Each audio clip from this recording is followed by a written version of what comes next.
আজকেরও ঘটনা তিনবারের সুনামধন্য প্রধানমন্ত্রী যিনি ছিলেন সাবেক প্রধানমন্ত্রী বেগম খালেদা জিয়া, তিনিও দুনিয়া থেকে বিদায় হয়েছে।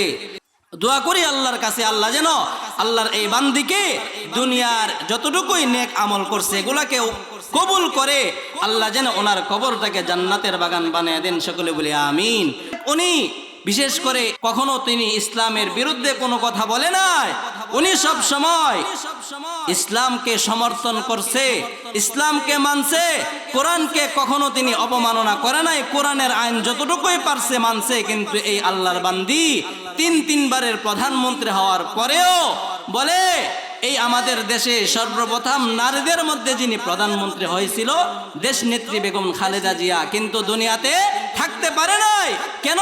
তার হায়াত দুনিয়া থেকে শেষ হয়ে গেছে। তার হায়াত দুনিয়া থেকে শেষ হয়ে গেছে। উনি দুনিয়া থেকে বিদায় হয়ে গেছে।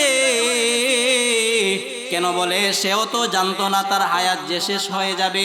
এজন্যে ওনার জন্যেও দোয়া করি।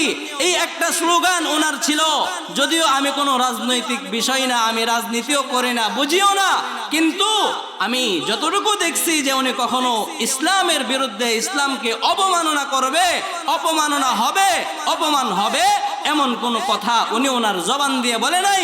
নিজের দেশকে মহাব্বত করছে, নিজের দেশকে ভালোবাসছে, অন্য কোনো দেশেও যায় নাই। নিজের দেশেই ওনার ইচ্ছা ছিল আমি এই বাংলাদেশেই জন্মগ্রহণ করছি, বাংলাদেশেই আমি মৃত্যুবরণ করব, আমি অন্য দেশে যাইতে চাই না।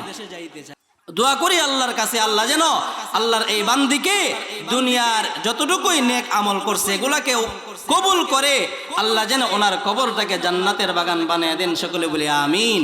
এবং ওনার নেতাকর্মী যারা আছে, সহকর্মী, পরিবার পরিজন, সকলকেই যেন আল্লাহ সবরে জামিল এখতিয়ার করার তৌফিক দান করেন। আমিন।